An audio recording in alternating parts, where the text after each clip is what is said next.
5 years ago, a racist police officer, Rick Holloway, falsely accused a young black college student named Naomi Reed of assault. He dragged her off a bus and threw her in prison for a crime she didn't commit.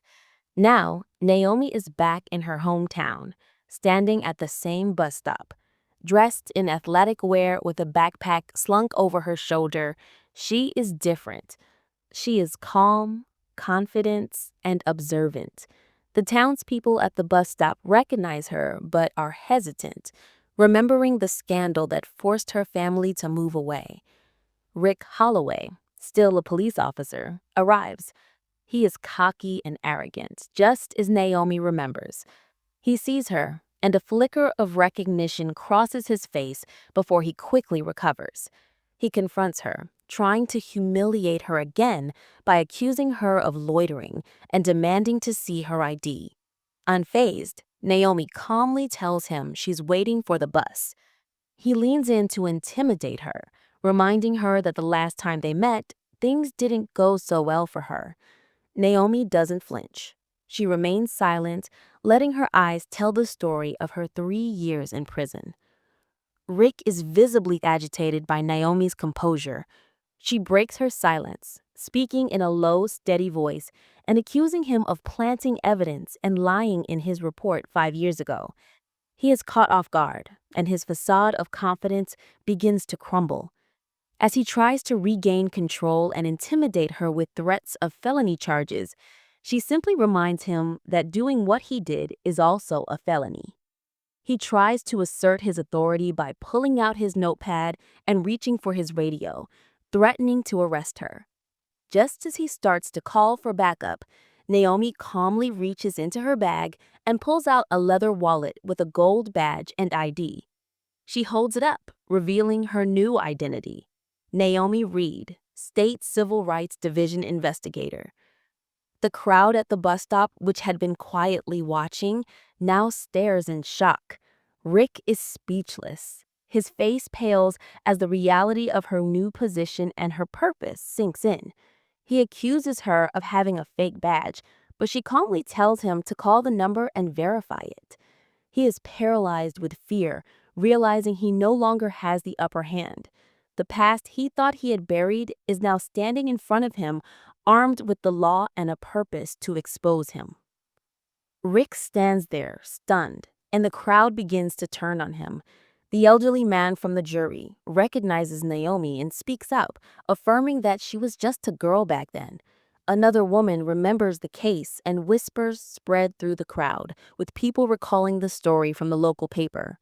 Rick tries to defend himself, but the bystanders are no longer on his side. Naomi seizes the moment, pulling a manila folder from her bag.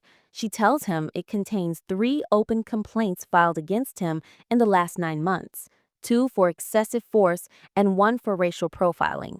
She explains that he is not under arrest, but is under investigation. Rick, desperate to regain control, says the town has always had his back. Naomi responds that a lot can change in 5 years, just as the teenage boy who has been filming the entire exchange reveals that the video is already online. Humiliated and defeated, Rick is left standing alone on the sidewalk as Naomi calmly boards the bus and leaves. The town, once complicit in Naomi's injustice, begins to change. The video of her confrontation with Holloway goes viral, and the story spreads rapidly. People at the barber shop, in the church, and on social media discuss the incident, with many finally acknowledging that they never trusted Holloway and that Naomi's case never sat right with them. The community's collective memory is reignited, and a new sense of hope for accountability emerges. Meanwhile, Naomi works on her report, detailing Holloway's pattern of misconduct, excessive force, and abuse of authority. Her supervisor tells her to return to HQ, but she ignores the command and continues her investigation. Holloway, shaken by the video and the community's reaction, tries to reassert control by confronting 2 teenagers, but Naomi intercepts him and documents the incident. She reminds him that he is being watched and that his own actions are destroying his career.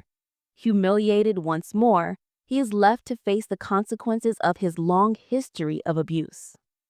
The next morning, Rick is called into the chief's office and placed on administrative leave. He leaves the station defeated. Simultaneously, Naomi is at the courthouse submitting her completed 17-page report to the state's review board. The report is a detailed, factual account of Holloway's pattern of misconduct, backed by timestamps, officer history, and video evidence. It's not just about Holloway, but about the systemic abuse of power. As she leaves the courthouse, she is approached by the elderly man from the bus stop, Mr. Turner. He tells her he was on her jury 5 years ago and was the only one who didn't vote guilty. He apologizes for not speaking up then, but tells her that after seeing the video, he knew he wasn't wrong. Naomi is deeply moved, and his words mean more to her than any legal victory. He tells her that more people are behind her than she thinks, and encourages her not to stop. Her confrontation with Holloway is no longer just about personal revenge. It's about the countless others who've been silenced. The State Review Board acts swiftly, revoking Rick Holloway's badge and stripping him of his pension. He disappears from town without a word, leaving behind a silence that soon gives way to hope. This hope takes tangible forms. A mural painted by local artists appears on a downtown building, depicting Naomi and carrying the message, "Truth doesn't stay buried." The mayor's office announces a new independent, civilian-led community review board to investigate police misconduct, an initiative directly inspired by Naomi's actions. At the first meeting, she speaks without notes, telling her story and inspiring everyone with her message of accountability. People line up to thank her, and parents bring their children to meet her, a sign that the town's perspective is truly shifting.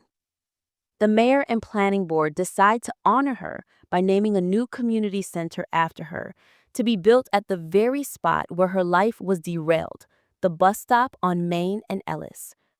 Naomi accepts, but only on the condition that local hands build it. 6 months later, the Naomi Reed Justice Center opens its doors. The dedication ceremony draws a large crowd, including news crews, local leaders, and community members. At the ribbon cutting, she hands the scissors to Mr. Turner, the man who was on her jury, recognizing that he saw the truth when no one else did.